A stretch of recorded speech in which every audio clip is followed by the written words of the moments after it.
Hi friends, welcome to Sham institute daily current affairs. March 25, 2024లో ఉన్న current affairs మనం discuss చేద్దాం. సో మార్చి 25, 2024 కరెంట్ అఫైర్స్లో ఉన్నటువంటి ప్రధాన అంశాలు చూసినట్లయితే ఇక్కడ శివశక్తి. మనకి భారతదేశం, మన ఇస్రో, మన భారత అంతరిక్ష పరిశోధన సంస్థ మరో మైలురాయిని ఎప్పుడైతే చేరిందో, భారత ప్రధాని ఆగస్టు 23, 2023 ఆ రోజున భారత ప్రధాని ప్రకటించారు. ఆగస్టు 23, 2023న ప్రకటించినటువంటి అంశం ఏంటంటే, ఇక్కడ దక్షిణ ధ్రువం పైన మన చంద్రయాన్ 3లో ఉన్నటువంటి విక్రమ్ ల్యాండర్ అండ్ నెక్స్ట్ వచ్చేసి ప్రజ్ఞాన్ రోవర్లు విజయవంతంగా చంద్రుడి యొక్క దక్షిణ ధ్రువాన్ని, సౌత్ పోల్ని రీచ్ కావడం జరిగింది. ఆ ప్రాంతాన్ని మనం శివశక్తి అని నామకరణం చేయడం జరిగింది మన భారత ప్రధాని నరేంద్ర మోడీ గారు. అంతేకాకుండా అదే ఆగస్టు 23 జాతీయ అంతరిక్ష దినోత్సవం జరుపుకోవడం జరిగింది, ప్రకటించడం జరిగింది. అలాంటి నేపథ్యాన్ని ఆ శివశక్తి పాయింట్ని అంతర్జాతీయ ఖగోళ శాస్త్ర కూటమి కూడా గుర్తించడం జరిగింది. ఇది ఒక గొప్ప అంశంగా మనం చెప్పుకోవచ్చండి. ఓకేనండి. నెక్స్ట్ వచ్చేసి నిసార్. నిసాన్ ప్రాజెక్ట్ అనేది మరి మార్చి నెలలో జరగాల్సింది ప్రయోగం, బట్ ఒక 1 month వరకు పోస్ట్పోన్ అయిందని చెప్పేసి మన న్యూస్లో ఉంది. వార్తల్లో ప్రదేశంగా ఒక క్రాకస్ సిటీ కాన్సర్ట్ అనేది ఇట్లా ఇది రష్యాలో జరిగినటువంటి ఈ యొక్క సంఘటన అనేది మనకు న్యూస్లో ఉంది. భారత ప్రధాని నరేంద్ర మోడీ గారు భూటాన్ పర్యటనకు వెళ్ళాడు. 2 రోజులు వెళ్ళడం జరిగింది. ఆ 2 రోజుల పర్యటనకు సంబంధించిన కొన్ని విశేషాలను మనం చూద్దామండి. కృత్రిమ మేధస్సు పైన ఐక్యరాజ్యసమితి సాధారణ సభ చేసినటువంటి ఒక తీర్మానం పైన కూడా డిస్కస్ చేద్దాం. సైమన్ హ్యారిస్ వార్తల్లో వ్యక్తిగా న్యూస్ ఉన్నారు. దానిపైన డిస్కస్ చేద్దాం. Indian Council for the Medical research ఈ యొక్క మెడికల్ రీసెర్చ్ పైన, ఆరోగ్య అంశాలపైన, ఆరోగ్య పరిశోధనలపైన ఐసీఎంఆర్ చేసినటువంటి ఒక రీసెర్చ్ని కూడా మనం చూద్దామండి. ఇందులో మొదటి అంశం శివశక్తి అండి. శివశక్తి ఏంటండి? శివశక్తి అనేది అంటే ఇక్కడ ఫ్రెండ్స్ మనందరికీ తెలుసు ఈరోజు ఆగస్టు 23 అండి. ఆగస్టు 23, 2023న చంద్రయాన్ 3 అనేది ఒక విజయవంతమైనటువంటి ఒక విషయంగా ప్రపంచవ్యాప్తికి చెందడం జరిగింది. చంద్రయాన్ 3లో భాగంగా మనం ఒక విక్రమ్ ల్యాండర్ను పంపించాం చంద్రుడి మీదకి. ల్యాండర్తో పాటుగా ఇక్కడ రోవర్ని పంపించడం జరిగింది.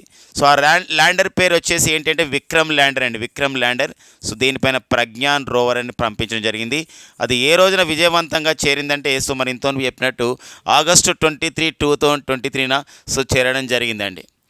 అది కూడా ఎక్కడ చేరడం జరిగిందంటే చంద్రుడి యొక్క ఇదంతా చంద్రుడు అనుకుంటే, ఈ చంద్రుడి యొక్క దక్షిణ ధ్రువంలోని ఒక పాయింట్ దగ్గర దిగింది. ఆ పాయింట్కి ఈ దిగినటువంటి ఆ పాయింట్కి ఏమని పేరు పెట్టడం జరిగిందంటే శివశక్తి పాయింట్గా నామకరణం చేయడం జరిగింది భారత ప్రధాని నరేంద్ర మోడీ గారు. శివశక్తి, శివ అంటే ఇక్కడ లార్డ్ శివ అండి, శివుడు దేవుడు. శక్తి అంటే ఇక్కడ ఒక మహిళకి ఒక సింబల్, ఒక శక్తికి సింబల్. కాబట్టి ఇక్కడ దీన్ని మేము గుర్తొస్తున్నాం. ఒక పురాణాల్లో, భారతదేశ సంబంధించిన పురాణాలకు సంబంధించి కానీ ఏవైతే ఇవన్నీ ఉన్నాయో ఇవన్నిటి కూడా మేము గుర్తిస్తున్నామని చెప్పేసి ఇంటర్నేషనల్ ఆస్ట్రానామికల్ యూనియన్ మనకి మార్చి 19, 2024న ఆమోద ముద్ర తెలపడం జరిగింది. ఇంటర్నేషనల్ ఆస్ట్రానామికల్ యూనియన్ అండి. ఇలాంటి ఇంటర్నేషనల్ ఆస్ట్రానామికల్ యూనియన్ ఈ సంస్థ ఎక్కడ కలదు అని చెప్పేసి అంటారు. International astronomical union international astronomical union ఎక్కడ ఉందంటే ఇది ఫ్రాన్స్ రాజధాని ప్యారిస్లో ఉన్నటువంటి సంస్థ. ఫ్రాన్స్ రాజధాని ప్యారిస్లో ఉంది. అక్కడ సంబంధించినటువంటి అందరూ కూడా అక్కడ కలిసి, అక్కడ రిప్రజెంటేటివ్ కలిసి, అక్కడ ఉన్నటువంటి మెంబర్స్ కలిసి ఇక్కడ ఏదైతే దక్షిణ ధ్రువం పైన ఫస్ట్ టైం దిగిందో మన చంద్రయాన్, మన ఇస్రో చేపట్టినటువంటి కార్యక్రమం విజయవంతమైంది. భారత్ శివశక్తి పాయింట్గా నామకరణం చేసింది.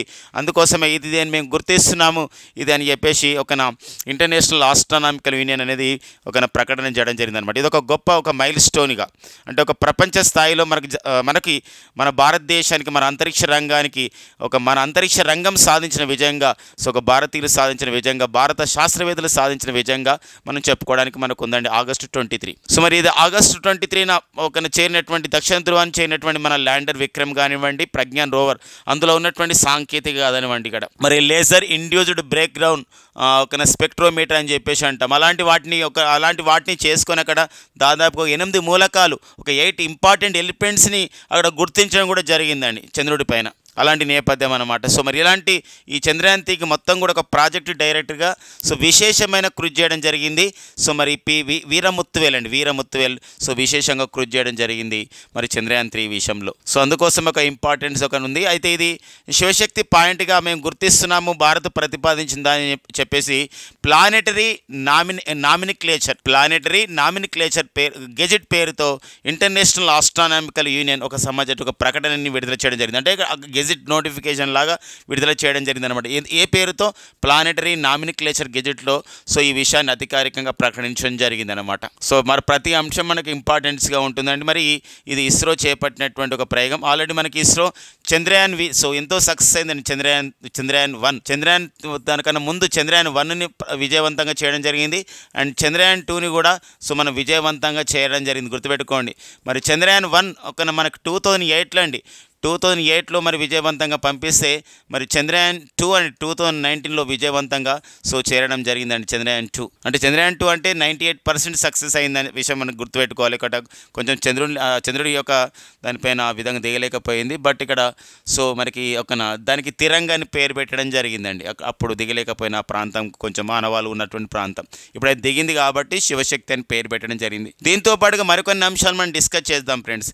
చంద్రయాన్-1 2008లో ప్రయోగించినప్పుడు మరి అప్పుడు ఇస్రో చైర్మన్గా ఎవరున్నారో అని చెప్పేసి అంటే అప్పుడు ఇస్రో చైర్మన్గా సో ఎవరున్నారండి ఇక్కడ ఇక్కడ ఒక ఇంపార్టెంట్ అండి. మరి చంద్రయాన్-1 ప్రయోగ సమయంలో ఇస్రో చైర్మన్ ఎవరున్నారు అంటే మాధవన్ నాయర్ ఉన్నారండి. ఎవరండి? మాధవన్ నాయర్ ఉన్నారు. సో మాధవన్ నాయర్ సో అప్పుడు ఇస్రో చైర్మన్గా ఉన్నారు. మరి చంద్రయాన్-2లో మరి అప్పుడు మరి క్రియాశీలక పాత్ర పోషించినటువంటి అప్పుడు ఇస్రో చైర్మన్ ఎవరని చెప్పేసి చంద్రయాన్-2లో సో చంద్రయాన్-2 2019లో చేసినప్పుడు ఆ ప్రయోగం చేసినప్పుడు అప్పుడు ఇస్రో చైర్మన్ ఎవరండి? కైలాసవాడి శివన్.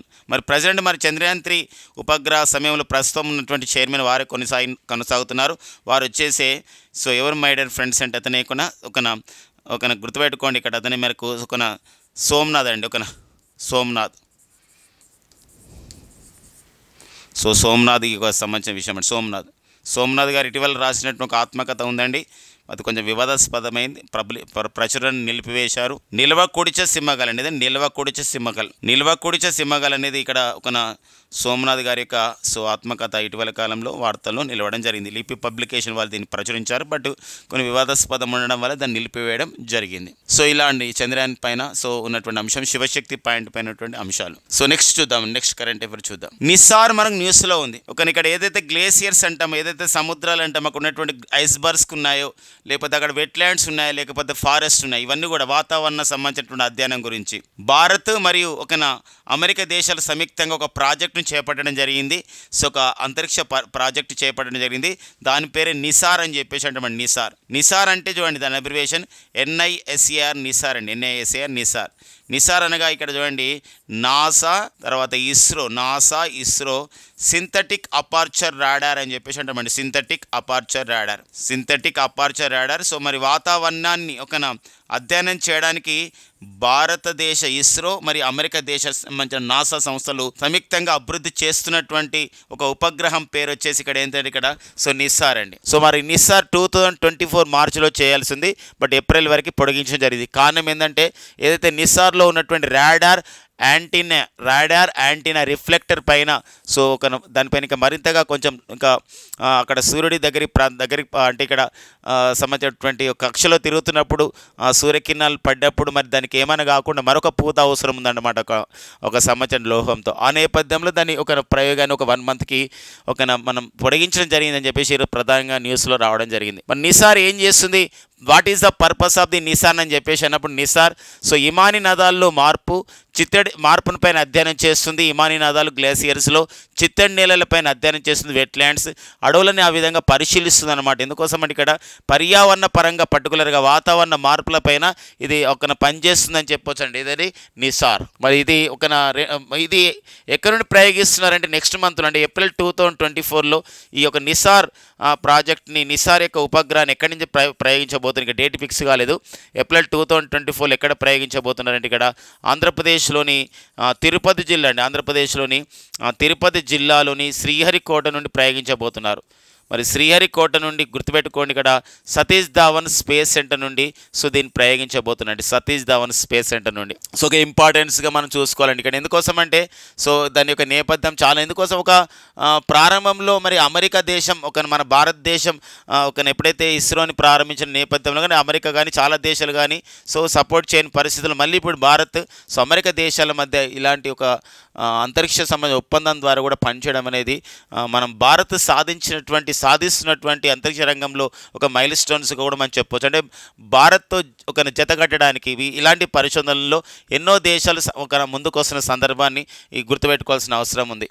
ఇక ఇస్రో మనకి ఇక నాసా గురించి చెప్పినట్లయితే మరి నాసా అమెరికా దేశ అంతరిక్ష పరిశోధన సంస్థని నాసా అంటాం. 1958లో ఏర్పాటు చేయబడ్డ సంస్థ నాసా. సో మరి బిల్ నిల్సన్ అనేవారు నాసాకి అడ్మినిస్ట్రేటర్గా పనిచేస్తున్నారు. నాసా అనగా ఒక నేషనల్, ఇక్కడ నాసా అంటే అమెరికా దేశ సంస్థ కాబట్టి నార్త్ అమెరికన్ స్పేస్ అనకూడదండి. So National Aeronautics Space Administration అని చెప్పేసి అంటామండి. నేషనల్ ఏరోనాటిక్స్ స్పేస్ అడ్మినిస్ట్రేషన్గా సో మరి నాసాని మనం పిలుస్తాం అనమాట. సో ఈ నేపథ్యాన్ని కూడా సో గమనించాల్సిన అవసరం మనకు ఉంటుంది. మనకి ఇస్రో గురించి డిస్కస్ చేసిన సందర్భంలో మరి ఇస్రోకి ఇప్పుడు చూసినట్లయితే ఇక్కడ ఆంధ్రప్రదేశ్లోని తిరుపతి జిల్లా శ్రీహరికోట వద్ద ఇక్కడ నుండి ఉపగ్రహాలని ప్రయోగించడానికి ఒక వేదిక ఉంది. మరి అంతేకాకుండా ఇప్పుడు ఈ మధ్య కాలంలో ఫిబ్రవరి 2024లో భారత ప్రధాని నరేంద్ర మోడీ గారు ఇస్రోకి అంటే ఇండియన్ స్పేస్ రీసెర్చ్ ఆర్గనైజేషన్కి మరొక స్పేస్ పోర్టును అంటే మరొక ఉపగ్రహ వాహక వేదికను ఉపగ్రహాలని ప్రయోగించడానికి ఒక వేదికని ఒక స్పేస్ అంటే శాటిలైట్ లాంచ్ ప్యాడ్ని ఏర్పాటు చేయడం జరిగింది. ఇస్రో ఇక రెండో ప్రయోగ వేదికని ఎక్కడ ఏర్పాటు చేయడం జరిగింది, ఒక స్పేస్ పోర్ట్ అని చెప్పేసి అంటే ఇంగ్లీష్లో ఎక్కడ ఏర్పాటు చేయడం జరిగిందంటే అది తమిళనాడులోని తుతుకుడి జిల్లాలోని కులశేఖర పట్టణం అండి. ఇదని కులశేఖర పట్టణంలో ఏర్పాటు చేయడం జరిగింది. ఇక్కడ తొలిసారిగా RH-200 అని చెప్పేసి ఒక రాకెట్ను కూడా విజయవంతంగా ప్రయోగించడం జరిగింది. ఆ రోహిణి 200 అనే రాకెట్ని విజయవంతంగా ప్రయోగించడం జరిగిందండి. అంటే ఇప్పుడు ఇస్రోకి శ్రీహరికోట వద్ద ఉపగ్రహాల ప్రయోగ వేదిక ఉంది. అండ్ నెక్స్ట్ వచ్చేసి మరి రెండవ ఉపగ్రహ ప్రయోగ వేదికగా తమిళనాడులోని తుతుకుడి జిల్లాలోని కులశేఖర పట్టణంలో కూడా ఏర్పాటు చేయడం జరిగిందనమాట. అలాంటి నేపథ్యం చూసుకోవాల్సిన అవసరం ఉందండి ఇక్కడ ఒక రెండు ప్రాంతాలు. మరి సతీష్ ధావన్ స్పేస్ సెంటర్ అని చెప్పేసి అంటున్నాం. మరి ఇలాంటి సతీష్ ధావన్ స్పేస్ సెంటర్కి ప్రజెంట్ డైరెక్టర్గా ఎవరు పనిచేస్తున్నారంటే రాజన్ అర్ముగం అండి. ఎవరంటే రాజన్ అర్ముగం పనిచేస్తున్నారు. ఇంకా ఇస్రో విషయంలో మరికొంత సమాచారం మనం చూసే ప్రయత్నం చేద్దామండి. సో మరి ఇస్రో 2025 అండి. ఇస్రో 2025లో ఒక ప్రయోగం చేయబోతుంది. మనందరికీ తెలుసు తొలి మానవ సహిత ప్రయోగం అండి. సో మరి ఇస్రో మానవ సహిత ప్రయోగం గగన్యాన్ అనే పేరుతో సో మరి భారత దూతలుగా సో పంపించబోతుంది మన యొక్క సంబంధించినటువంటి అంతరిక్ష నావికుల్ని. గగన్యాన్ కార్యక్రమంలో భాగంగా 2025లో మరి LVM 2025లో LVM M3 అనే ఒక సంబంధించిన వాహక నౌక ద్వారా పంపించబోతున్నారు. అందులో నలుగురిని కూడా సెలెక్ట్ చేసి భారత వైమానిక దళానికి చెందినటువంటి ఒక గ్రూప్ క్యాప్టెన్లు అండ్ వింగ్ కమాండర్లను సెలెక్ట్ చేసి వారు కూడా శిక్షణ ఇస్తుంది. ఈ విషయాన్ని మన భారత ప్రధాని నరేంద్ర మోడీ గారు విక్రమ్ సారాభాయ్ స్పేస్ సెంటర్లో కేరళలోని తిరువనంతపురం సమీపాన గల తుంబా వద్ద ఉన్నటువంటి ఏదైతే విక్రమ్ సారాభాయ్ స్పేస్ సెంటర్ ఉందో అక్కడ వాళ్ళందరూ కూడా ప్రపంచానికి పరిచయం చేయడం జరిగింది. వాళ్ళు ఎవరు ఆ నలుగురు అని చెప్పేసి అన్నప్పుడు ఒకరు సో మరి గ్రూప్ క్యాప్టెన్ అయినటువంటి ప్రశాంత్ బాలకృష్ణన్ నాయర్ అని. ఎవరండి? ప్రశాంత్ బాలకృష్ణన్ నాయర్ని ఆ విధంగా అధికారికంగా ప్రకటించడం జరిగింది. వీరు మన భారతదేశం సంబంధించిన వైమానిక దళంలో మరి గ్రూప్ కెప్టెన్గా పనిచేస్తున్నారు. అండ్ నెక్స్ట్ వచ్చేసి ఇక్కడ అంగద్ ప్రతాప్ అండి. సో అంగద్ ప్రతాప్ గారు. అండ్ నెక్స్ట్ వచ్చేసి ఇంకొకరు వచ్చేసి అజిత్ కృష్ణన్ అండి. సో వీళ్ళందరూ కూడా గ్రూప్ క్యాప్టెన్గా ఉన్నారు, అజిత్ కృష్ణన్. అండ్ నెక్స్ట్ వచ్చేసి ఇక్కడ వింగ్ కమాండర్ అయినటువంటి శుభాంశు శుక్ల కూడా సో ఇందులో భాగస్వామి అయ్యాడండి. ఇవన్నీ కూడా వింగ్ కమాండర్, గ్రూప్ క్యాప్టెన్ ఇవన్నీ కూడా భారత వైమానిక దళంలో ఉన్నటువంటి ఒక హోదాలండి. వీళ్ళందరూ కూడా శిక్షణ ఇస్తున్నారు. సో మరి ఆ విషయాన్ని కూడా సో ఇంపార్టెన్స్గా మనం చూసుకోవాలి. ఒక్కోసారి అడగడానికి ఉంది. ఇస్రో గగన్యాన్ 2025లో చేయబోతున్నటువంటి మానవ సహిత యాత్రలో మ్యాడ్ స్పేస్ మిషన్లో ఒక అంతరిక్షంలోకి వెళ్ళేవారు ఎవరు, కానివారు ఎవరు, ఉన్నవారు అన్నప్పుడు ప్రశాంత్ బాలకృష్ణన్ నాయర్, అంగద్ ప్రతాప్, అజిత్ కృష్ణన్, శుభాన్ శుక్ల. సో ఇది ఎక్కడ ప్రకటించారు, ఎక్కడ ఏ సమావేశంలో ఫిబ్రవరిలో అన్నప్పుడు ఇది విక్రమ్ సారాభాయ్ స్పేస్ సెంటర్లో చేయడం జరిగిందన్నమాట. వీళ్ళకి ప్రజే కార్యక్రమం. మరి విక్రమ్ సారాభాయ్ స్పేస్ సెంటర్ కేరళ రాష్ట్రంలో తిరువనంతపురం సమీపాన గల తుంబా వద్ద ఉంటే సో మరి ఈ విక్రమ్ సారాభాయ్ స్పేస్ సెంటర్కి ప్రజెంట్ డైరెక్టర్గా ఎవరు పనిచేస్తున్నారని చెప్పేసి అంటే ఉన్ని కృష్ణన్ నాయర్ అండి. ఎవరండి? ఉన్ని కృష్ణన్ నాయర్ అనేవారు సో విక్రమ్ సారాభాయ్ స్పేస్ సెంటర్కి సో ప్రస్తుత డైరెక్టర్గా పనిచేస్తున్నటువంటి సందర్భం అన్నమాట. ఓకేనండి. సో ఈ పాయింట్స్ మనకి ఇంపార్టెంట్స్గా ఉంటున్నటువంటి సందర్భం. ఇంకా ఇస్రో గురించి చెప్తున్నప్పుడు మరికొంత సమాచారం మనం సేకరించవచ్చండి. ఎందుకోసం అంటే ఇస్రో యొక్క అనుబంధ అంగాలపైన కానివ్వండి, ఇస్రో యొక్క సంబంధించినటువంటి విశేషాలపైన కానీ ప్రతిసారి అడుగుతున్న నేపథ్యం. సో ఇస్రోకి అత్యంత ముఖ్యమైనటువంటి ప్రధాన అంగాలు ఒకటి ఉంటుందండి, ఎన్ఆర్ఎస్సి. మరి చాలాసార్లు అడగడం జరిగింది NRSC, national remote sensing centre అని చెప్పేసి అంటాం. మరి ఇలాంటి ఎన్ఆర్ఎస్సి సంస్థ, నేషనల్ రిమోట్ సెన్సింగ్ సెంటర్ అనే సంస్థ ఎక్కడ కలదు అని చెప్పేసి అంటే ఇక్కడ హైదరాబాద్లో ఉందండి. హైదరాబాద్లో ఎన్ఆర్ఎస్సి అనే సంస్థ ఉంది. మరికొంత సమాచారం చూసినట్లయితే ఇక్కడ ISRO, Indian space research organisation so మరి ఒక వివిధ వాణిజ్య సంబంధించినటువంటి వివిధ దేశాలకు సంబంధించిన ఉపగ్రహాలు కూడా పంపిస్తుంది. ఇలాంటి క్రమంలో తోడ్పడేది యాంట్రిక్స్ కార్పొరేషన్కి అనుబంధంగా పనిచేయడానికి ఏర్పాటు చేయబడేటువంటి సంస్థ ఎన్ఎస్ఐఎల్ అని చెప్పేసి అంటాం. ఎన్ఎస్ఐఎల్ అంటే ఇక్కడ so new space India limited అని చెప్పేసి అంటాం. న్యూ స్పేస్ ఇండియా లిమిటెడ్ సంస్థ ఉంది.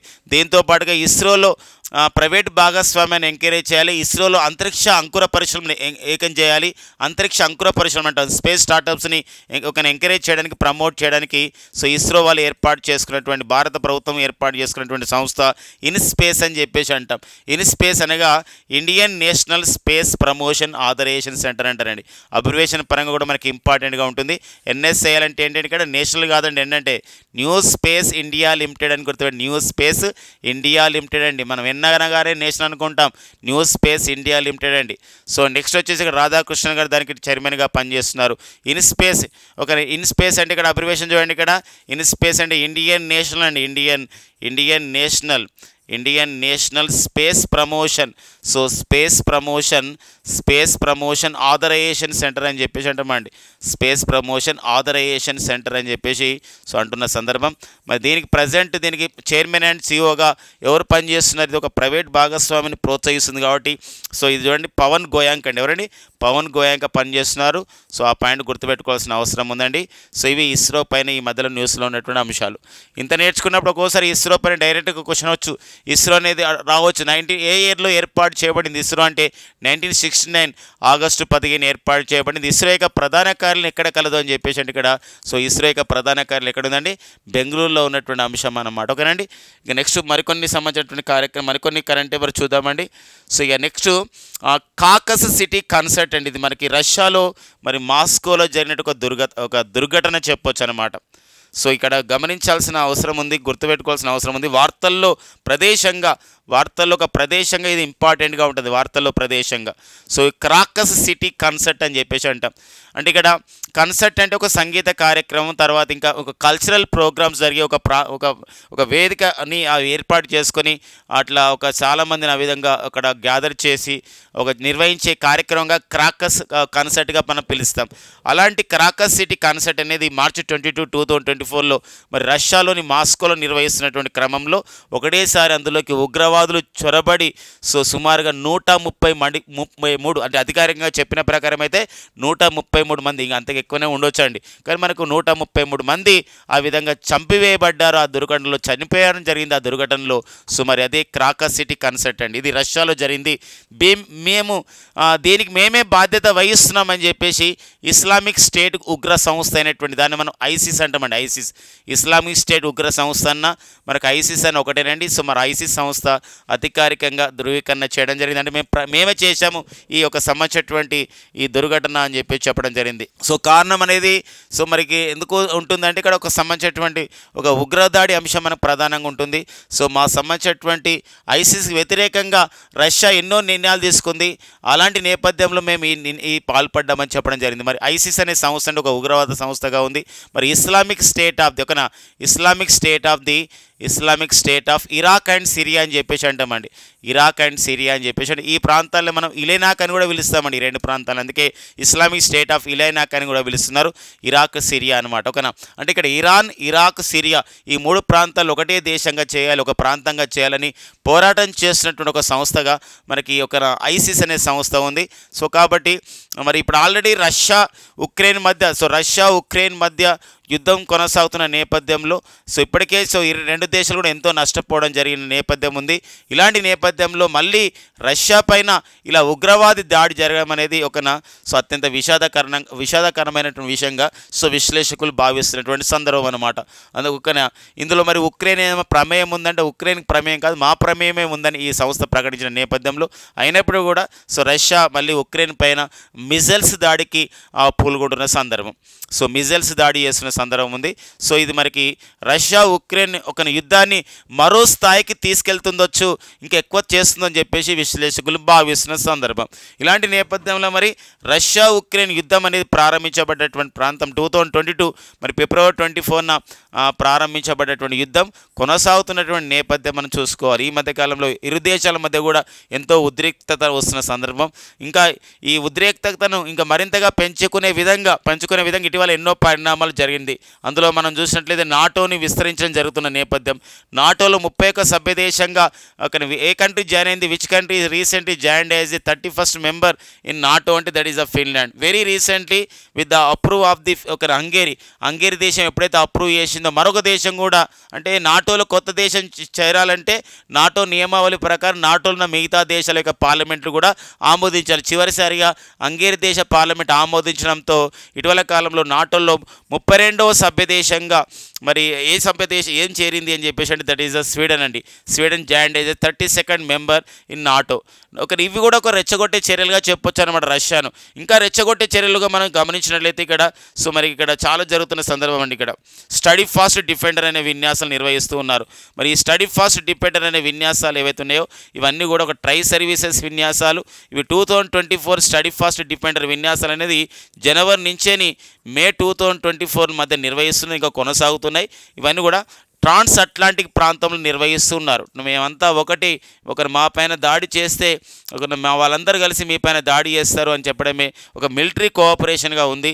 మేము ఇండైరెక్ట్గా మేము ఉక్రెయిన్కి సపోర్ట్ చేస్తున్న విషయాన్ని వాళ్ళు ప్రకటించడం కూడా జరిగింది నాటో వాళ్ళు. ఇలాంటి నేపథ్యంలో మరి ఈ సంఘటన అనేది ఇంకా ఏ స్థాయికి తీసుకెళ్తుందో మనం చూడాల్సినటువంటి విధంగా చెప్పాల్సిన అవసరం ఉంది. సో కాలం దీనికి మరింతగా మరి కాలం అనేది గొడవ కాకుండా దీనికి అంటే కాలం అనేది పరిష్కార మార్గం వచ్చే రోజులలో ఈ రష్యా ఉక్రెయిన్ యుద్ధానికి ఒక పరిష్కార మార్గదిశంలో ఒక సొల్యూషన్ దిశలో ముగించబడాలని మనం కోరుకుందామండి. సో ఈ పాయింట్ గుర్తుపెట్టుకోండి.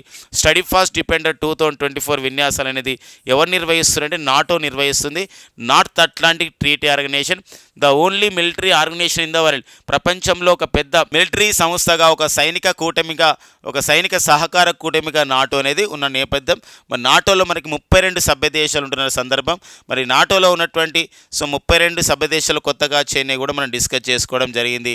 సో మరి NATO North Atlantic Treaty Organization 1949లో మరి ఏర్పాటు చేయబడేటువంటి సంస్థ నాటో. మరి నాటో నిర్వహిస్తున్నటువంటి విన్యాసాలు ఏవి అని చెప్పేసి అంటే ట్రాన్స్ అట్లాంటిక్ ప్రాంతం అంటే ఇక్కడ ఉత్తర అమెరికా మరి ఈ ఐరోపా మధ్య ఉన్నటువంటి ప్రాంతంలో నిర్వహిస్తున్నారు.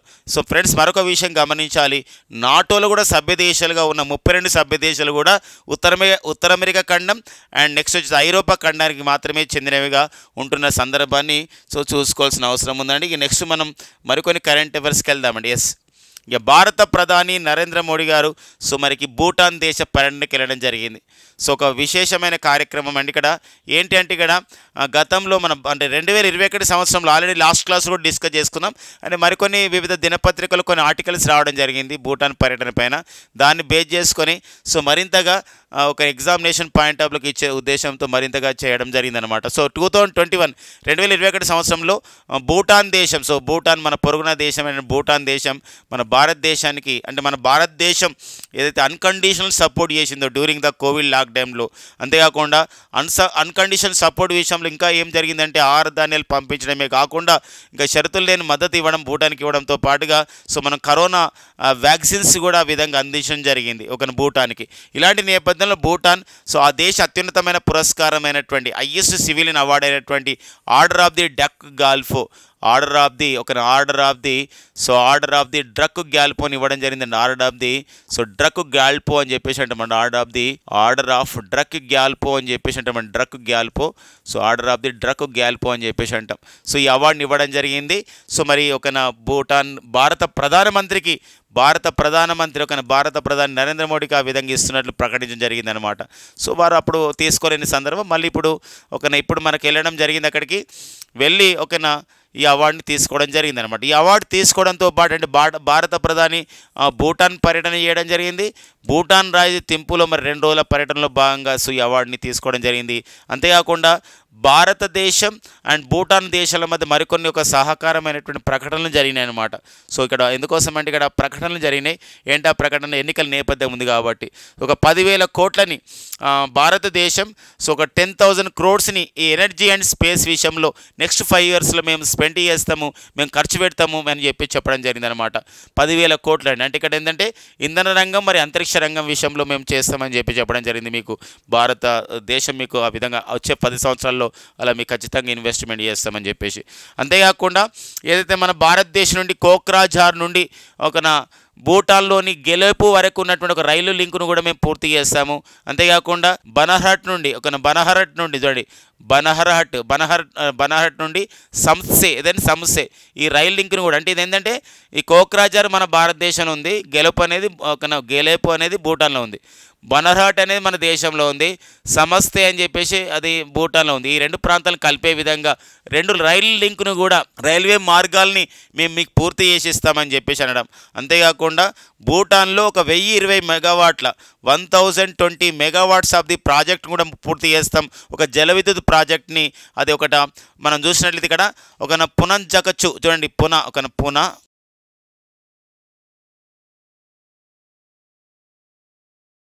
సో పునఃసంగచ్చు చూడండి పునఃసగచ్చు అని చెప్పేసి అంటామండి. ఈ పునఃసగచ్చు అని చెప్పేసి హైడ్రో పవర్ ప్రాజెక్ట్, అంటే ఈ 2 హైడ్రో పవర్ ప్రాజెక్ట్ని కూడా మేము నిర్మాణం చేసి ఇస్తామని చెప్పడం జరిగింది.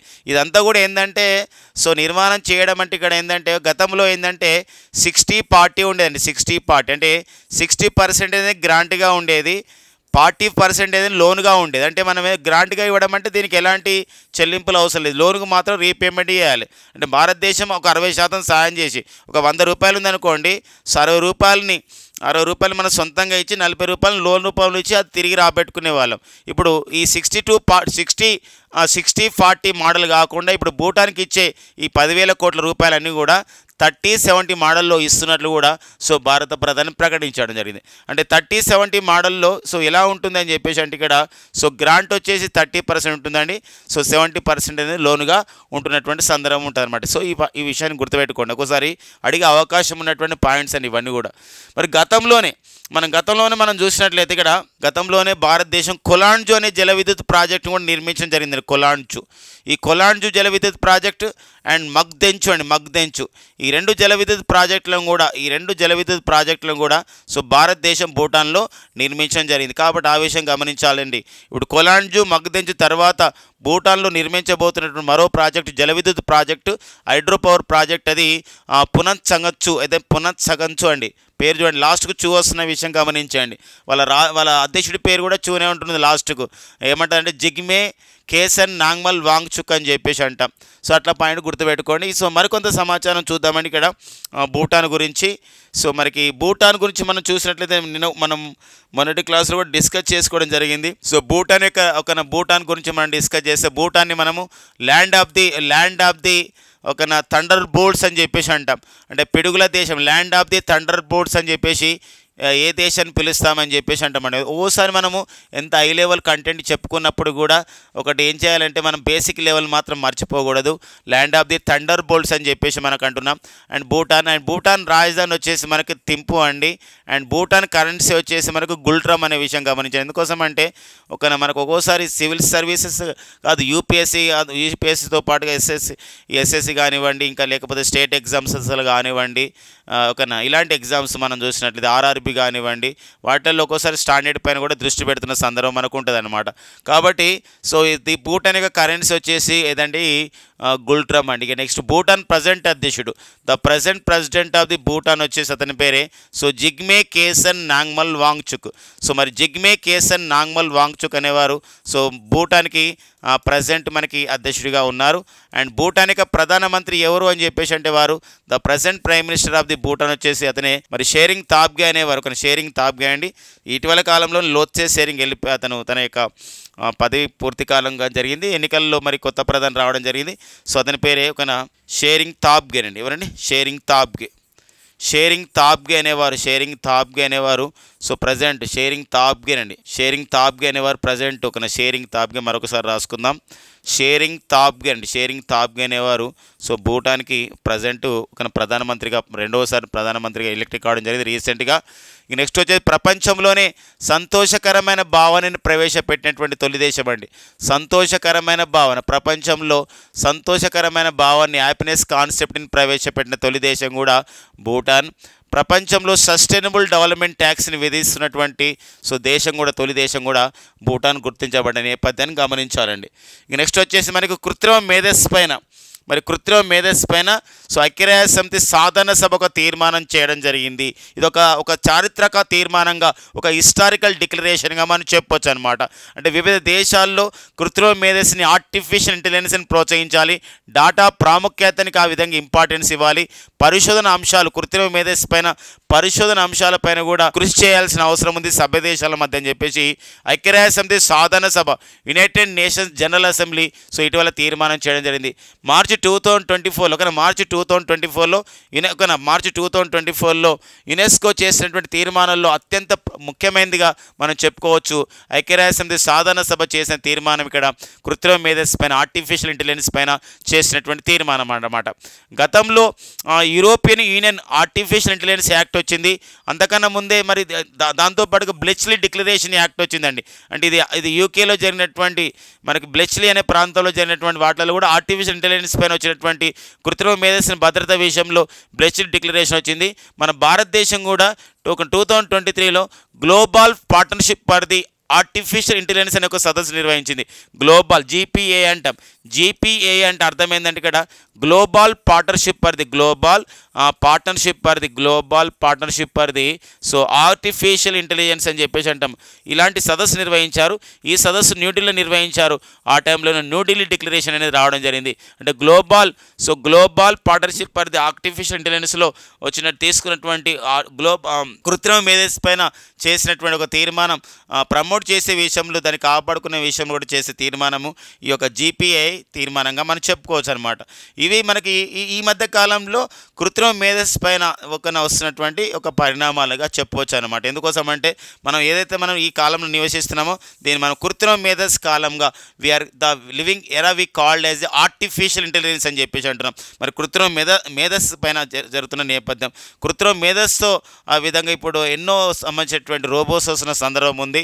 అంతేకాకుండా కృత్రిమ మేధస్సు ఆధారంగా ఈరోజు భారతదేశంలో తొలిసారిగా ఆర్టిఫిషియల్ ఇంటెలిజెన్స్ స్కూల్ని కూడా ఏర్పాటు చేయడం జరిగింది కేరళ రాష్ట్రంలో ఫస్ట్ క్లాస్ నుండి ఇంటర్మీడియట్ వరకు కూడా బోధించే ఐరిస్ అని ఒక పేరుతో ఉన్నటువంటి ఆర్టిఫిషియల్ ఇంటెలిజెన్స్ టీచర్స్ కూడా ఆ విధంగా ప్రవేశపెట్టడం జరిగిన నేపథ్యంలో సో ఈ పాయింట్ మనకి ఇంపార్టెంట్. మరి ఐక్యరాజ్య సమితి సాధారణ సభ యునైటెడ్ నేషన్స్ జనరల్ అసెంబ్లీ గురించి మాట్లాడుతున్నాం కాబట్టి యునైటెడ్ నేషన్స్ జనరల్ అసెంబ్లీకి ప్రెసిడెంట్ ఎవరు అని చెప్పేసి అంటే సో డెన్నిస్ ఫ్రాన్సిస్ అండి. మరి డెన్నిస్ ఫ్రాన్సిస్ ఇతను ట్రినిడాడ్ అండ్ టొబాగో దేశం చెందినవాడండి. ఈ belongs to Trinidad and Tobago country అండి. సో ఈ పదవిని చేపట్టినటువంటి తొలి ట్రినిడాడ్ అండ్ టొబాగో దేశం చెందిన వ్యక్తే డెన్నిస్ ఫ్రాన్సిస్. ఐక్యరాజ్య సమితికి ఇతను 78వ అధ్యక్షుడు అండి. వీరి పదవి కాలం ఆగస్టు చివరిలో ముగిసిపోతుంది. మళ్ళీ సెప్టెంబర్ 2024లో సో మరో అధ్యక్షుడు రాబోతున్నారు. మరి ఐక్యరాజ్య సమితి ప్రధాన కార్యదర్శి అంటే మళ్ళీ అతని యొక్క పదవి కాలం 5 సంవత్సరాలు ఉంటుంది. ఐక్యరాజ్య సమితి ప్రధాన కార్యదర్శి ఎవరు అని చెప్పేసి అంటే వారు so Antonio Guterres is the present secretary general of the UNO and ఈ బిలాంగ్స్ టు పోర్చుగల్ కంట్రీ. అతను పోర్చుగల్ దేశానికి చెందినవాడు. సో మరి ఐక్యరాజ్య సమితికి 9వ ప్రధాన కార్యదర్శి 2017 నుండి కూడా వారే పనిచేస్తున్నటువంటి నేపథ్యం అనమాట. ఓకేనండి. ఐక్యరాజ్య సమితి అంటున్నాం కాబట్టి మరి ఐక్యరాజ్య సమితిలో భారత శాశ్వత ప్రతినిధి, the permanent representative to the UNO. So అతను వచ్చేసి ఎవరున్నారంటే ఇక్కడ రుచిరా కంబోజ్ అండి. ఎవరండి? రుచిరా కంబోజ్ అనేవారు the permanent India's representative to the యుఎన్ఓగా ఉన్నారనమాట. నెక్స్ట్ చూద్దాం సైమన్ హ్యారిస్. మరి సో ఎందుకు ఎవరు వార్తల్లో ఉన్నాడు, మరి పర్సన్స్ ఇన్ ద న్యూస్గా ఉన్నారు. So Simon Harris. సో మరి ఇటీవల కాలంలోనే ఐర్లాండ్ దేశానికి మరి ప్రధానమంత్రిగా పనిచేసినటువంటి లియో వరాద్కర్ అండి. లియో వరాద్కర్ మన భారత సంతతికి చెందినవారు. మరి లియో వరాద్కర్ సో తన పదవికి రాజీనామా చేయడం జరిగింది. మరి లియో వరాద్కర్ రాజీనామా నేపథ్యంలో మళ్ళీ ఇప్పుడు ఈయన స్థానంలో in the place of the Leo Varadkar a new prime minister is appointed to the Ireland. Is name is Simon Harris అండి. సైమన్ హ్యారిస్ అనేవారు ఉన్నారు. మరి వీళ్ళు ఏ పార్టీకి చెందినవారంటే ఇక్కడ ఇతను పైన్ గేల్ పార్టీకి చెందినవారండి. పైన్ గేల్ పార్టీకి చెందినవారు. సో మరి ఐర్లాండ్ రాజధాని వచ్చేసి మనకి ఏంటంటే డబ్లిన్. సో ఐర్లాండ్ రాజధాని డబ్లిన్ అండి. ఇది మనకు వార్తల్లో వ్యక్తులుగా అపాయింట్మెంట్స్లో మనకి ఇంపార్టెన్స్గా మనకు ఉంటుందన్నమాట. ఎవరైతే కొత్త ప్రధానులు వచ్చినా అధ్యక్షులు వచ్చినా వారిని అడుగుతున్నటువంటి నేపథ్యం మనకు ఉంటుంది. కాబట్టి మనకు ఆ విషయాన్ని మనం గుర్తుపెట్టుకోవాల్సిన అవసరం ఉంది. ఇప్పుడు ఇటీవల కాలంలో క్రిస్టఫర్ లక్సన్. మరి క్రిస్టఫర్ లక్సన్ అనేవారు ఏ దేశానికి నూతన ప్రధానమంత్రిగా నియమితులు కావడం జరిగింది. క్రిస్టఫర్ లక్సన్ అంటే న్యూజిలాండ్కి న్యూ ప్రైమ్ మినిస్టర్గా, న్యూజిలాండ్ పేరే మళ్ళీ న్యూ ప్రైమ్ మినిస్టర్ అండి. న్యూజిలాండ్కి న్యూ ప్రైమ్ మినిస్టర్ అయ్యాడు మరి క్రిస్టఫర్ లక్సన్. మరి గేబ్రియల్ ఓటాల్ అనేవారు ఏ దేశానికి నూతన ప్రధానమంత్రిగా నియమితులు కావడం జరిగింది. ఫ్రాన్స్ దేశానికి. ఇలా ఈ మధ్యలో ఉన్నటువంటి వ్యక్తులండి వీళ్ళందరూ కూడా. అండ్ నెక్స్ట్ వచ్చేసి ఐసీఎంఆర్ అధ్యయనం చేయడం జరిగింది. Indian Council for the Medical research అని చెప్పేసి అంటాం. ఏంటో అధ్యయనం అంటే ఇక్కడ 2012 నుండి 2016 మధ్య దేశంలో వివిధ రాష్ట్రాల్లో వివిధ ప్రాంతాల్లో సో బ్రెస్ట్ క్యాన్సర్ అంటే రొమ్ము క్యాన్సర్ అని చెప్పేసి అంటాం. ఈ రొమ్ము క్యాన్సర్ అనేది సో ఎలా సంబంధించినటువంటి అంటే చాలామందికి వచ్చిందనమాట. దీనికి రొమ్ము క్యాన్సర్ గల రావడానికి గల కారణాలు ఏంది, రొమ్ము క్యాన్సర్ ప్రజెంట్ ఏ రాష్ట్రాల్లో ఎక్కువ ఉంది అని సర్వే చేయడం జరిగింది, ఒక రీసెర్చ్ చేయడం జరిగింది. అంటే రొమ్ము క్యాన్సర్ రావడానికి గల కారణం ఏంటంటే ఒకటే దగ్గర స్థిరంగా ఉండి అక్కడే కూర్చొని పనిచేయడం, అంటే ఇది స్థూలకాయత్వానికి దారి తీయడం అనే పరిస్థితి ఉందన్నమాట. ఇలాంటి నేపథ్యం తగినటువంటి శారీరక కృత్యాలు తీసుకోకపోవడం. అంతేకాకుండా ఎక్కువగా ఈ యొక్క రొమ్ము క్యాన్సర్ అనేది అల్పాదాయ వర్గాలలో ఒక పేదవాళ్ళు వస్తుంది. ఎందుకోసం అంటే సరైనటువంటి అవగాహన చర్యలు లేకపోవడం అనేది కూడా గ్రహించడం జరిగింది. ఇంకొకటి ఏంటంటే రొమ్ము క్యాన్సర్ని చివరి స్థాయిలో గుర్తించడం ద్వారా కూడా ట్రీట్మెంట్ చేయలేని పరిస్థితి అనమాట. ఇవన్నీ చూసుకొని సో ఈ రాష్ట్రాలని ఆ విధంగా జాగ్రత్తగా చేయడానికే ఐసీఎంఆర్ అధ్యయనం చేసింది బ్రెస్ట్ క్యాన్సర్ విషయం పైన, రొమ్ము క్యాన్సర్ విషయం పైన. 2012 నుండి 2016 మధ్య అధ్యయనం చేస్తే తమిళనాడు, తెలంగాణ, కర్ణాటక, ఢిల్లీ సో ఈ 3 ప్రాంతాలు అంటే 3 రాష్ట్రాలు ఢిల్లీ, తమిళనాడు, తెలంగాణ, తమిళనాడు అండి తమిళనాడు గుర్తుపెట్టుకోండి ఫ్రెండ్స్. తమిళనాడు టీజీ అంటే ఇప్పుడు మనకు ఒక తెలంగాణ రాష్ట్రంలో కూడా సో ఈ యొక్క రొమ్ము క్యాన్సర్ ఉన్నారు, వ్యాప్తి ఎక్కువ ఉందని చెప్పేసి. కర్ణాటక రాష్ట్రం, దాంతోపాటుగా ఢిల్లీ, ఈ ప్రాంతాల్లో రొమ్ము క్యాన్సర్ ఎక్కువగా ఉందని చెప్పేసి గుర్తించడం జరిగింది. సో ఐసీఎంఆర్ అంటున్నాం. ఐసీఎంఆర్ అంటే Indian Council for the Medical research అని చెప్పేసి అంటాం. మరి ఐసీఎంఆర్కి ప్రజెంట్ డైరెక్టర్ జనరల్ వచ్చేసి ఎవరున్నారంటే రాజీవ్ బెహల్ అండి. సో రాజీవ్ బెహల్ గారు సో ఐసీఎంఆర్కి ప్రజెంట్ డైరెక్టర్ జనరల్గా పనిచేస్తున్నారు. ఆపరేషన్ సంకల్ప్ అండి. ఇది 2019 నుండి కొనసాగుతూ ఉంది. 2019లో గల్ఫ్ ఆఫ్ ఒమన్లో ఏవైతే సముద్రపు సంబంధించిన దొంగలు అంటారు, పైరేట్స్ అంటాం, ఈ యొక్క వాణిజ్య నౌకలపైన సముద్రపు దొంగలు దాడి చేస్తున్నారు పైరేట్స్ అని చెప్పేసి మన భారత నౌకాదళం ఆపరేషన్ సంకల్ప్ అనే కార్యక్రమాన్ని ప్రారంభించింది. మరి మళ్ళీ కూడా ప్రజెంట్ ఏమైందంటే ఇప్పుడు ఎర్ర సముద్రంలో ఇప్పుడు హౌతీ ఉగ్రవాదులు ఏదైతే చెలరేగిపోతున్నారు ఎర్ర సముద్రంలో. మరి ఎర్ర సముద్రంలో మనం చూసినట్లయితే హౌతీ ఉగ్రవాదులు అండి ఎర్ర సముద్రంలో. మరి హౌతీ ఉగ్రవాదులు అనే సంస్థ మనం చూస్తే వీళ్ళు ఈ యొక్క ఇరాన్ దేశం అంటే యెమెన్ దేశానికి చెందినవారు. వీళ్ళు హౌతీ అనే సంస్థ యెమెన్ దేశానికి చెందింది. వీళ్ళకి మాత్రం ఫండింగ్ అందిస్తున్నటువంటి దేశం వచ్చేసి ఇరాన్ దేశం. అయితే మరి ఎవరైతే పాలస్తీనాకు మద్దతుగా నిలబడ్డ వారు ఉన్నారో వారికి ఏమనకుండా ఎవరైతే ఇజ్రాయెల్ వ్యతిరేకిస్తున్నారో ఈ యొక్క ఇజ్రాయెల్ పాలస్తీనా క్రైసిస్లో అంటే ఇజ్రాయెల్ అంటే పాలస్తీనాకు మద్దతుగా నిలబడుతున్నారు. ఇజ్రాయెల్ వ్యతిరేకంగా ఉంటే వాళ్ళని ఏమన్నారు ఆ దేశాలని. అలా కాకుండా ఇజ్రాయెల్ పైన మద్దతు ఉంటారనుకోండి, ఇజ్రాయెల్కి మద్దతు ఇచ్చినటువంటి దేశాలపైన పైన లక్ష్యం చేసుకుంటుంది హౌతీ సంస్థ. సో ఇలాంటి నేపథ్యం అన్నమాట. అఫ్ కోర్స్ ఈ మధ్య కాలంలో మనం చూసినట్టయితే చైనా ఎర్ర సముద్రంలో చైనా దేశాలకు సంబంధించిన వాణిజ్య నౌకలపైన కూడా హౌతీ ఉగ్రవాద సంస్థ దాడి జరిపినట్టు వార్తల్లో ఉంది. సో ఇలా మొత్తానికైతే ఎర్ర సముద్రం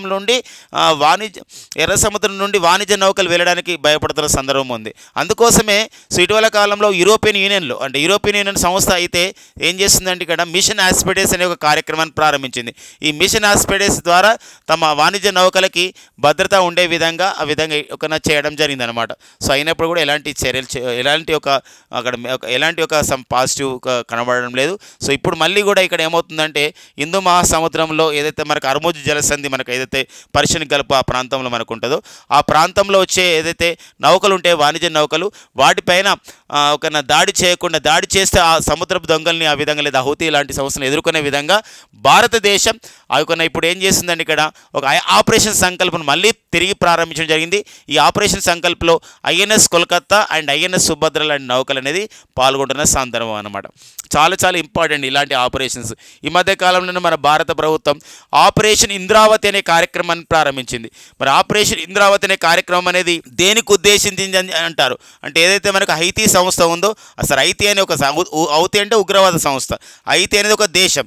మరి ఈ హైతీ దేశంలో దీని యొక్క రాజధాని వచ్చేసి ఇక్కడ ఏంటంటే ఇక్కడ హైతీ దేశం అండి పోర్ట్ హౌ ప్రిన్స్ అనే ఒక రాజధాని. ఇక్కడ అల్లరి ముఖాలు చెలరేగడం ఘర్షణలు జరగడం అలాంటి నేపథ్యంలో అక్కడ మన 12 మంది మన భారతీయులు చిక్కున్నారు. వాళ్ళని తీసుకురావడానికి మన భారతదేశం చేపట్టిన చర్య ఆపరేషన్ ఇంద్రావతి. హిందూ మహాసముద్రంలో హర్ముజ్ జలసంధిలో నౌకలకు భద్రత ఇవ్వడానికి ఐఎన్ఎస్ కోల్కత్తా ఐఎన్ఎస్ సుభద్రతో ఇటీవల ప్రారంభించినటువంటి ఆపరేషన్ సంకల్ప్ అని చెప్పేసి మన భారతదేశం నిర్వహిస్తుంది, నౌకాదళం నిర్వహిస్తుంది. కాబట్టి ప్రజెంట్ మన భారత ప్రధాన నావికాధికారి వచ్చేసి ఎవరున్నారంటే అడ్మిరల్ ఆర్ హరికుమార్ అండి. అడ్మిరల్ ఆర్ హరికుమార్ అనేవారు the present chief of the navy స్టాఫ్గా పనిచేస్తున్నారు. ఇక నెక్స్ట్ వచ్చేసి మనకి మన హైదరాబాద్లో ఉన్నటువంటి భారత్ బయోటెక్ ఇంటర్నేషనల్ సంస్థ, స్పెయిన్ దేశంలో ఉన్నటువంటి బయోప్రాబి అనే ఒక ఫార్మస్యూటికల్ సంస్థ సంయుక్తంగా పెద్దవారిలో ఏదైతే క్షయవ్యాధిని నిర్మూలన చేసే ఉద్దేశంతో క్షయవ్యాధిని లేదా ట్యూబర్క్యులోసిస్ అని చెప్పేసి అంటాం. ఈ టీబీని అరికట్టే విధంగా పెద్దవాళ్ళు మరి చిన్నవాళ్ళలో టీబీని అరికట్టే విధంగా మనకి బీసీజీ బ్యాసిల్లస్ కాల్మెటిక్ గురిన్ ఇలాంటి వ్యాక్సిన్ ఇస్తారు. అలాంటప్పుడు మరి పెద్దవాళ్ళలో కూడా వస్తున్న సందర్భం ఉంది ఈరోజు క్షయవ్యాధి. ఎందుకోసం అంటే క్షయవ్యాధి అనేది ఆనవాళ్ళు పెరుగుతున్న సందర్భం ఉంది.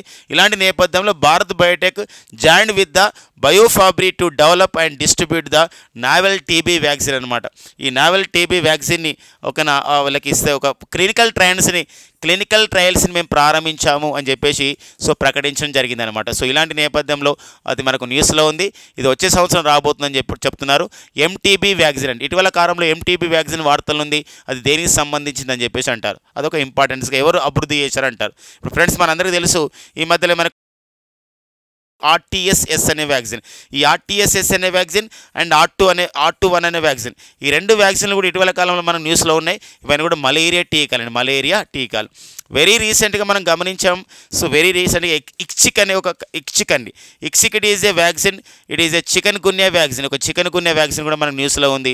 సో అమెరికా దీన్ని అమల్లోకి తీసుకొచ్చింది, ఫ్రాన్స్ వాళ్ళు అభివృద్ధి చేయడం జరిగింది.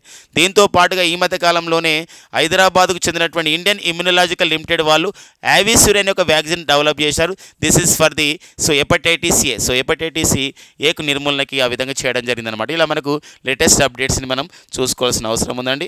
సో మరి భారత్ బయోటెక్ సంస్థ గతంలోనే ఐసీఎంఆర్ సంస్థ మద్దతుతో Indian Council for the Medical Research మద్దతుతోనే కోవాక్సిన్ అనే ఒక టీకాను కూడా అభివృద్ధి చేసిన విషయం మనందరికీ తెలుసండి. ఇక నెక్స్ట్ వచ్చేసి మనకి ఒక గ్రహ శకలానికి అంటే సైంటిస్టులు కనిపెట్టినటువంటి మన శాస్త్రవేత్తలు ఖగోళ శాస్త్రాలు కనిపెట్టినటువంటి ఒక గ్రహ శకలం అనండి అమెరికా దేశానికి చెందినటువంటి మరి బుయ్ అనే ఒక శాస్త్రవేత్త MW బుయ్ అనే శాస్త్రవేత్త 2005X296 అని చెప్పేసి ఒక పేరుతో ఉన్నటువంటి పేరు పెట్టి దానికి ఒక గ్రహ శకలాన్ని కనిపెట్టాడు. ఈ గ్రహ శకలానికి ఏమని పేరు పెట్టడం జరిగిందంటే మన కర్ణాటకలోని బెంగళూరులో ఉన్నటువంటి Indian institute of the astrophysics అని చెప్పేసి అంటాం. అంటే ఖగోళ శాస్త్రం పైన భౌతిక శాస్త్రం పైన అధ్యయనం చేసే ఒక సంస్థ అనమాట. ఇండియన్ ఇన్స్టిట్యూట్ ఆఫ్ ది ఒక ఆస్ట్రోఫిజిక్స్ అనే సంస్థ. ఇందులో శాస్త్రవేత్తగా పనిచేసినటువంటి శాస్త్రవేత్త డాక్టర్ జయంతమూర్తి. వీరిపైన 215884 జయంతమూర్తి అనే పేరుతో సంబంధించినటువంటి గ్రహశకలానికి ఆ పేరు పెట్టినట్టు ప్రకటించడం జరిగింది. మన అంతర్జాతీయ ఖగోళ శాస్త్ర సంస్థ. మరి ఇది అధికారికంగా చెప్పడం జరిగింది. ఎగ్జామినేషన్ అడగడానికి ఎలా ఉంటుందంటే ఇటీవల కాలంలో ఒక సంబంధించినటువంటి అంటే ఒక గ్రహశకలానికి ఆచార్య జయంతమూర్తి అని ఒక భారతీయుడు పేరు పెట్టడం జరిగింది. వారు ఎక్కడ పనిచేశారు, వారి యొక్క నేపథ్యం ఏంది, ఇలాంటి క్వశ్చన్స్ మనం ఎక్స్పెక్ట్ చేయడానికి ఉంటుంది. ఆ సంస్థ ఎక్కడ ఉందని. ఇక నెక్స్ట్ వచ్చేసి స్పోర్ట్స్ అప్డేట్ అండి. ఆస్ట్రేలియాలో జరిగినటువంటి గ్రాండ్ ప్రీ ఫార్ములా 1 టైటిల్ అండి. గ్రాండ్ ప్రీ అనేది ఒక ఫార్ములా 1 రేస్ అనమాట. ఈ ఫార్ములా 1 రేస్ టైటిల్ని ఎవరు గెలుచుకోవడం జరిగిందంటే ఇక్కడ మొదటి స్థానంలో కార్లోస్ సైంజ్, అంటే ఫెరారీ కార్ డ్రైవర్ అయినటువంటి కార్లోస్ సైంజ్ ఈ టైటిల్ గెలవడం జరిగింది. రెండవ స్థానంలో ఎవరు నిలవడం జరిగిందంటే లీ క్లేర్క్ అని చెప్పేసి మరో ఫెరారీ డ్రైవర్ మనకు న్యూస్లో ఉండడం జరిగింది. మనకి ఇక్కడ స్పోర్ట్స్ పర్సన్స్ ఇన్ ద న్యూస్లో కానివ్వండి, ఆ టైటిల్ కూడా మనకి ఇంపార్టెంట్గా మనకు ఉంటుంది. ఫార్ములా 1 అండి, గుర్తుపెట్టుకోండి. ఫార్ములా 1 ఇది ఒక కార్ రేసింగ్ అనమాట. ఇందులో కూడా మరొక వెరీ లేటెస్ట్ అప్డేట్ ఉంది మనకి. ఈ ఫార్ములా 1 కార్లలో యూజ్ చేసుకునే ఒక ఆయిల్ అనేది మరింత శక్తివంతంగా ఉంటుంది. అలాంటి ఆయిల్ని మనం కూడా సొంతంగా అభివృద్ధి చేసుకోవడం జరిగింది. స్టోమ్ అనే పేరుతో మనకి ఏదైతే పారాదీప్ దగ్గర రిఫైనరీ ఉందో, ఈ పారాదీప్ రిఫైనరీలో మన ఇండియన్ ఆయిల్ కార్పొరేషన్ లిమిటెడ్ వాళ్ళు స్వదేశంగా అభివృద్ధి చేసినటువంటి సంబంధించినటువంటి ఒక ఫ్యూయల్, ఒక ఇంధనమే స్టోమ్ అనే విషయం గుర్తుపెట్టుకోండి. నెక్స్ట్ అండి. ఇవ్వండి మొత్తానికి మనకు మార్చి 25, 2024లో ఉన్నటువంటి ముఖ్యమైన ఎగ్జామ్ ఓరియంటెడ్ కరెంట్ అఫైర్స్ అండి. Thank you friends.